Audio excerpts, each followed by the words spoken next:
I'm going with Dominic Reyes, man. I know I probably shouldn't, but bro. Listen, mate, Dominic Reyes is getting the fucking belt. Don't know why I just did an Aussie accent. Doesn't make no fucking sense, but I'm going with Dominic Reyes. I don't know why, but I'm gonna try to explain my reasons. I'm gonna try my best. Let me talk about my worries first, though. So my main worries with Dominic Reyes, he has a pretty minimal tool bag in the striking. Like, the man has a rear body kick, maybe a decent little leg kick here and there, straight right hand, straight left hand, maybe a straight right hand in the body, and maybe an uppercut, and that's kind of it. Like, he's not really that diverse with his striking. But to be fair, Carlos Ulberg hasn't really been that diverse either. I mean, the man has been really relying on leg kicks as of recently, as he's gone up like higher in the rankings. Like, I've heard some people say that Carlos Ulberg got really boring when he got KO'd by Kennedy Nitsuchuku. I don't actually think that, because he went on to get a few KOs and he still destroyed Alonzo Menifield in 13 seconds, which is not an easy feat to do. Like, Alonzo Menifield has still gotten wins. He's still ranked in the top 15. Obviously, there's a major difference between top 15 and top 8 and top 3, but still destroying a ranked opponent like that is pretty damn decent. It just seems like as of recently, as he's fought guys like Volkan Ozdemir, who's a crafty man, his arsenal for some reason just completely shrinks, and all he really has is a leg kick and a jab every once in a while, like prime Adesanya. But Jan, almost everybody can agree that that man definitely was not in his prime. And then you're arguably losing to Volkan Ozdemir. Like, it's kind of worrying if you're picking Carlos Ulberg, but it's also worrying when you're picking Dominic Reyes too, because bro, I really noticed that damn Dominic Reyes is kind of clumsy and he doesn't really have that big of a tool bag when he fought Anthony Smith.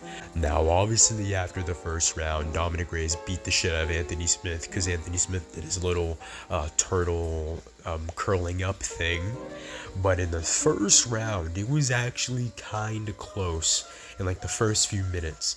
Like, Dominic Reyes was looking very clumsy. He was missing shots. He was actually making Anthony Smith look a little bit decent in moments, which is kind of worrying to see.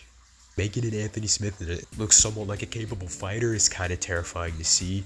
Anyways, here's the main reason why I'm picking Reyes. I actually could see Reyes taking a few of the rounds from Ulberg just by landing big shots in like the final minute.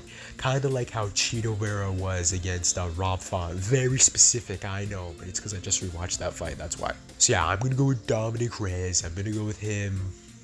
Decision. Anyways, moving on to the co-main event, Jack Jenkins versus Raymond Tavares. Oh, this is a badass fight.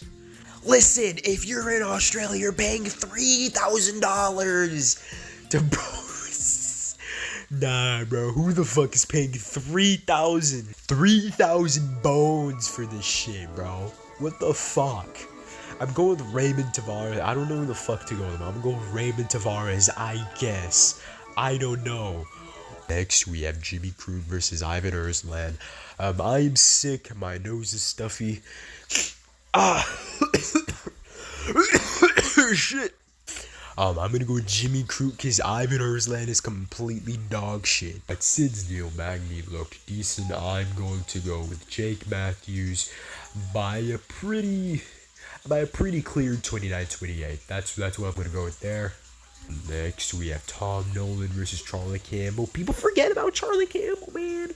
I don't really know. This is actually a very hard fight to pick. I'm gonna go with Tom Nolan for now. I might change my pick on this though. I'll put it in the comments if I do, and I'll show my Tapology and the immediate reaction so you can see that I'm not lying. Yeah, I'm gonna go with Tom Nolan for now. Next, we have Justin Tafa versus Louis Sutherland. Louis Sutherland by murder! By murder! He's gonna fucking kill Tafa! Holy shit! Tafa is dog shit! Alright, next we have Navajo Sterling versus Rodolfo Bellato. Well, Navajo looked completely dog shit against Ivan Ersland. Now, there is a little bit of hope, considering Navajo Sterling did rock Ivan Ersland in the third round badly, arguably had him finished, so good for him. I'm gonna go with Navajo Sterling. But it's a very worrying pick, this one. Very, very worrying pick. Obviously, Rodolfo Bellato is coming off of his Oscar-winning performance. I don't know. It's weird. This fight's kind of weird. Next, we have Lugbumi versus Thanara. I'm gonna go with Loma because I think Loma is gonna be the better refined striker out of the two. I think she's learned how to grapple now. I don't fucking know. How is this woman ranked? I'm gonna go with Luma, I guess. Next, we have Jonathan Mikhailov versus Oban Elliott. I'm gonna go with Jonathan Mikhailov. This man dominated Kevin Durant, and he looked very good, so I'm actually gonna go with Oban Elliott, even though Oban Elliott is pretty good himself, but I mean, you got dominated in the grappling, which is more so your thing. I don't know, it's just kind of worrying picking Oban Elliott now, considering how he just got dominated. Obviously, Oban Elliott is still decent. Jonathan Mikhailov looked super good in his debut, so I'm gonna go with the Aussie. Listen, mate, Jonathan Mikhailov. Next, we have Cameron Roston versus Andre Petrosky. I'm gonna go with Cameron Roston, I guess, because Andre Petrosky is just kind of mid. So yeah, I'm gonna go with Cameron Roston on this one.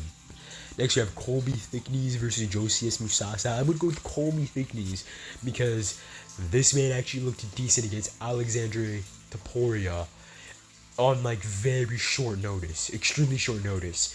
To look decent against Topuria, even take a round off of him, I think. Very impressive. I'm gonna go with Colby Thicknees. He trains with Volko, mate. Next we have Jamie Malarkey versus Rolando Bedoya. I'm gonna go with Rolando Bedoya. Picking Jamie Malarkey in the big 2025 is not worth it. We're literally almost in 2026. I'm not picking Jamie Malarkey, dude. Next we have Michelle Montag versus Luana Carolina. I'll go with Luana Carolina, I guess. And then next we have Brando versus Alicia Ellison. I don't fucking know. I swear, my recording was about to corrupt. If that shit corrupted, I'm raging. Hopefully I just get at least a 70 to 80% pick rate on this card. Anyways, hope you guys enjoyed the video. And yeah, hope you guys have a good day. Make sure to like and subscribe too.